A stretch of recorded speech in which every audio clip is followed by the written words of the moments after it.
Une fois que j'ai paramétré mon indemnité de vivre, je vais aller voir si mes indices et coefficients sont bien actualisés. Donc toujours dans environnement.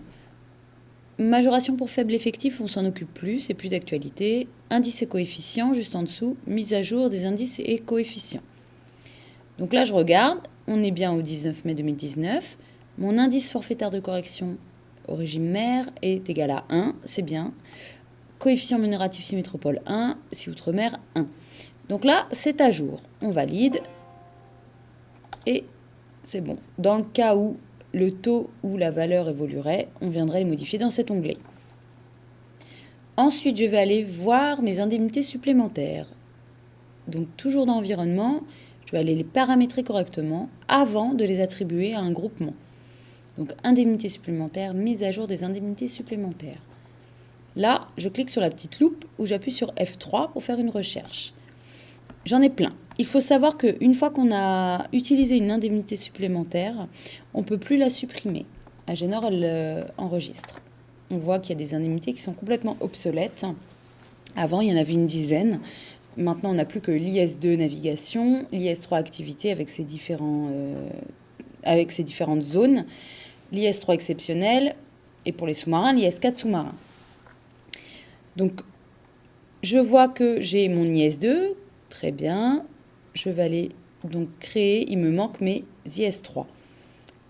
Je vais nommer mon indemnité supplémentaire de façon pratique. Donc IS3, et on va commencer par la zone 1. Voilà. Indemnité supplémentaire, activité, zone 1. C'est un type d'IS au régime normal, c'est une IS qui est active. Ordre d'affichage, on est obligé de mettre 1. Si vous laissez sur 0, il ne va pas comprendre. Alors, l'IS 3, d'ailleurs, je vais mettre 3. Hop. Voilà. L'IS 3, zone 1, elle est particulière parce que pour l'instant, sa valeur est égale à 0. Son taux est égal à 0. Donc, on va quand même la paramétrer, mais on ne l'utilisera pas. On ne l'activera pas sur les groupements.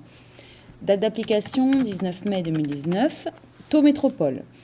Alors, on est obligé de lui mettre 0,01. Le logiciel, il n'accepte pas 0. Si je veux, regardez, je vais vous montrer. Hop, 0. Et là, si je mets 0, que je veux valider, hop, il ne comprend pas. Il faut lui dire que cette indemnité est égale à 0,01. On ne l'utilisera pas parce que l'indemnité supplémentaire est appliquée sur les effectifs. Même si c'est infime, 0,01, ça va avoir un impact sur notre allocation. Ça va changer quelque chose, notre montant. Donc on ne l'utilisera pas, on ne la créditera pas à un groupement. Donc j'ai modifié mon indemnité supplémentaire, IS3 zone 1, je valide. Elle est enregistrée. Je vais aller faire ensuite l'IS3 zone 2, donc indemnité supplémentaire 3 zone 2. Toujours pareil, c'est au régime normal, c'est une IS active. Ordre d'affichage, on va mettre 2. Date d'application, la date du jour sur lequel on travaille. Donc la zone 2, on est à un taux à 20% de l'IV. Hop, taux outre-mer. On met la même chose, de toute façon, ça on pourra le modifier après. Et on valide. Pour vérifier si on a bien paramétré nos indemnités, on clique sur la petite loupe.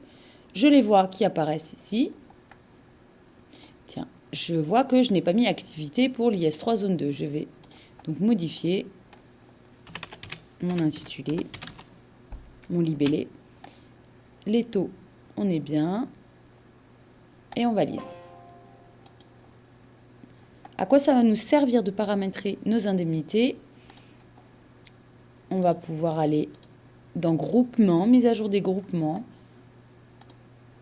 ordinaire par exemple, et on va aller lui dire, dans indemnité supplémentaire, tu peux bénéficier, selon la situation, donc là F3, de l'IS3 zone 2. Quand je vous disais qu'on n'allait pas enregistrer l'IS3 zone 1, là, on va pas l'activer sur les groupements parce que sinon ça pourrait nous induire en erreur.